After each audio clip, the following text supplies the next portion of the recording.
धोखा ये महज एक शब्द नहीं है, बल्कि ये धोखा कई मर्तबा लोगों को कभी ना भरने वाले जख्म देता है। इस धोखे के चलते कभी किसी श्रद्धा को जान गंवानी पड़ती है, तो कई मर्तबा इस धोखे के रिश्ते भेंट चढ़ जाते हैं। आज की हमारी कहानी एक धोखे से ही जुड़ी है, जहां धोखे के चलते एक शख्स को ना सिर्फ जान गंवानी पड़ी, बल्कि उसके साथ जो हुआ उसने हर किसी को हैरान कर दिया।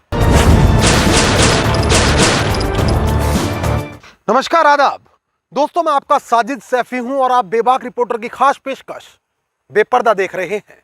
और बेपर्दा में आज बात चंद्रवीर हत्याकांड की। लेकिन उससे पहले दोस्तों हम आपको बता दें कि दिल्ली में श्रद्धा के साथ जो हुआ वो न केवल बेहद निंदनीय है, बल्कि उसके गुनहगार को कोर्ट ऐसी सजा दे जो आगे चलकर देश में नजीर साबित हो। लेकिन चूंकि श्रद्धा केस में लगातार नए नए अपडेट सामने आ रहे हैं, ऐसे में हम अगले एपिसोड पर श्रद्धा की पूरी कहानी लेकर आपके सामने आएंगे। उससे पहले हम आपको बता दें कि जिस वक्त श्रद्धा का केस देश के सामने आ रहा था, तो उसी दौरान चंद्रवीर हत्याकांड का भी गाजियाबाद पुलिस ने खुलासा किया था। श्रद्धा का केस जितना डरावना है, वैसा ही चंद्रवीर हत्याकांड का मामला बेहद सनसनीखेज है। लेकिन जहां श्रद्धा का मामला देश के सामने लगातार सुर्खियों में है, तो वहीं चंद्रवीर हत्याकांड में मानो जैसे कुछ एक पत्रकारों को उनके मतलब का मसाला ही नहीं मिला था। दोस्तों, गाजियाबाद में एक महिला अपनी नाबालिग बच्ची के साथ 4 साल से अपने लापता पति चंद्रवीर की तलाश के लिए गुहार लगाने पुलिस अधिकारियों की चौखट पर जाती थी। लेकिन वो थाने से सिर्फ निराशा लेकर ही वापस लौटती थी। वो पुलिस अधिकारियों के सामने रोती थी, गिड़गिड़ाती थी। लेकिन चूंकि पुलिस उसके पति की काफी तलाश कर चुकी थी और उसके पति का कोई सुराग नहीं लग पाया, इसलिए पुलिस उस मामले में पहले ही एफआईआर लगाकर कोर्ट में पेश कर चुकी थी। लेकिन गाजियाबाद में नए एसएसपी आए। एसएसपी मुनिराज जी ने ऐसे पुराने लंबित पड़े मामलों को पुनः खोलने का आदेश दिया और चंद्रवीर की गुमशुदगी का मामला क्राइम ब्रांच को सौंप दिया गया। क्राइम ब्रांच ने इस चंद्रवीर हत्याकांड में जो सनसनीखेज खुलासा किया, उसे जानने के बाद हर कोई हैरान रह गया।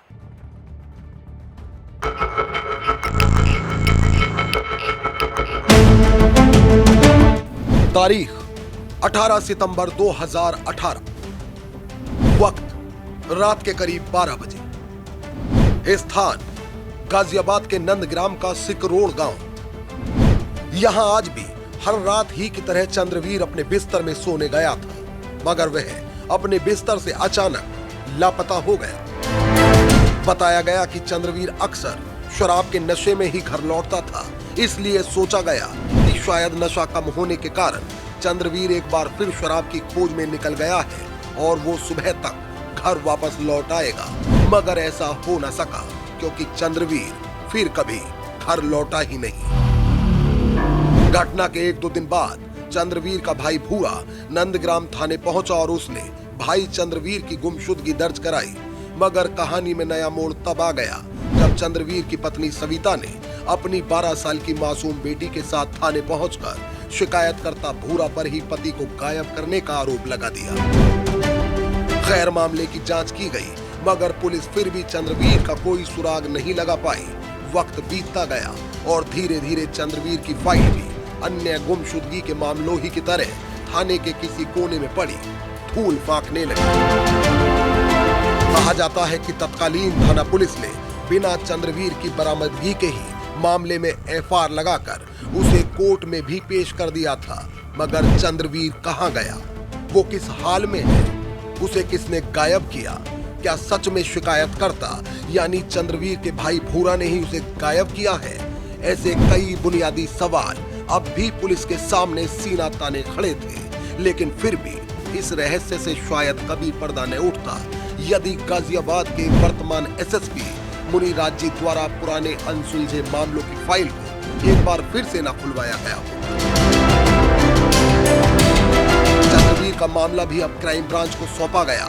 मामला क्राइम ब्रांच के हाथ में आने के बाद मामले में नए सिरे से मुख्तलिफ दिशाओं में एक बार फिर जांच पड़ताल शुरू की गई। अब पुलिस एक बार फिर चंद्रवीर के गांव पहुंची। अब चंद्रवीर की बेटी की उम्र करीब 16 साल हो चुकी है। वहीं मां और चाचा पर अटकी जांच को आगे बढ़ाने के लिए पुलिस ने चंद्रवीर की बेटी की मदद ली। इस दौरान मृतक की बेटी द्वारा क्राइम ब्रांच अधिकारियों को एक ऐसी जानकारी दी गई जिसने पुलिस का काम आसान कर दिया। उसने बताया कि पड़ोस का रहने वाला अरुण अक्सर रात में उसकी मां से मिलने आता है। फिर क्या था, पुलिस ने तत्काल मृतक चंद्रवीर की पत्नी सविता और अरुण को हिरासत में ले लिया। वहीं जब इन लोगों से पुलिस द्वारा सख्ती से पूछताछ की गई तो ऐसे राज से पर्दा उठा जिसे जानकर पुलिस अधिकारियों के पांव तले जमीन खिसक गई, क्योंकि चंद्रवीर अब इस दुनिया में था ही नहीं, क्योंकि ये लोग तो उसे घटना की रात यानी 18 सितंबर 2018 को ही कत्ल कर चुके थे।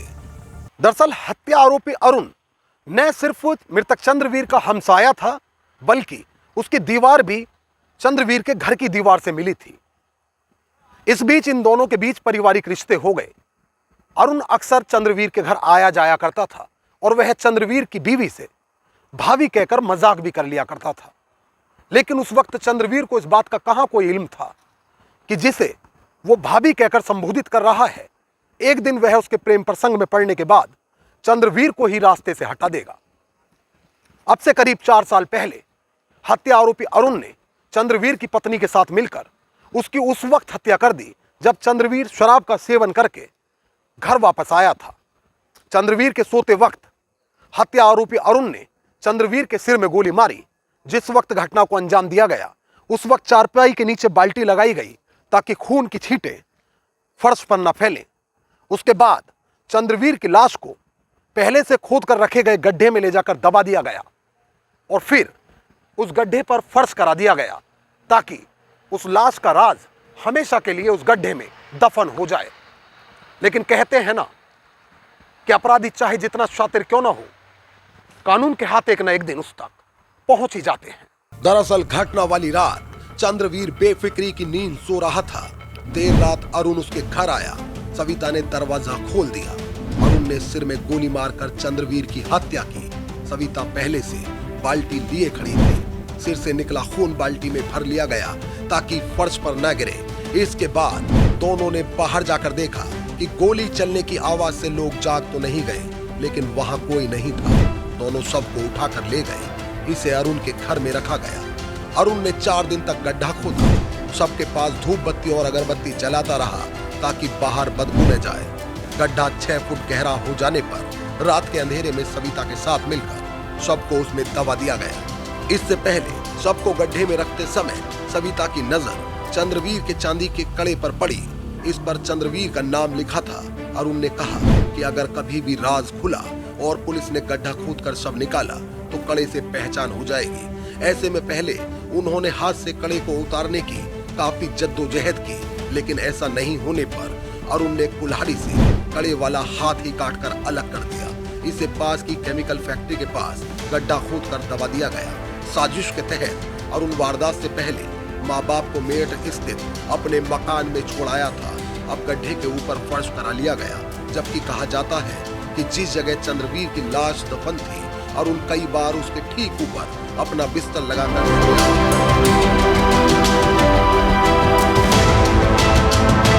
उसने पूछताछ में बताया कि पहले चंद्रवीर को जहर देकर मारने की साजिश थी, लेकिन इसमें पकड़े जाने का जोखिम ज्यादा था क्योंकि वह तुरंत नहीं मरता। लिहाजा चंद्रवीर को गोली मारकर हत्या करना तय हुआ और हवस की आग में जल रही सविता अपने खुद के पति को रास्ते से हटाने के लिए न केवल खूनी स्क्रिप्ट में शामिल हुई, बल्कि प्रेमी के साथ मिलकर उसने बखूबी उसे अंजाम भी दे डाला।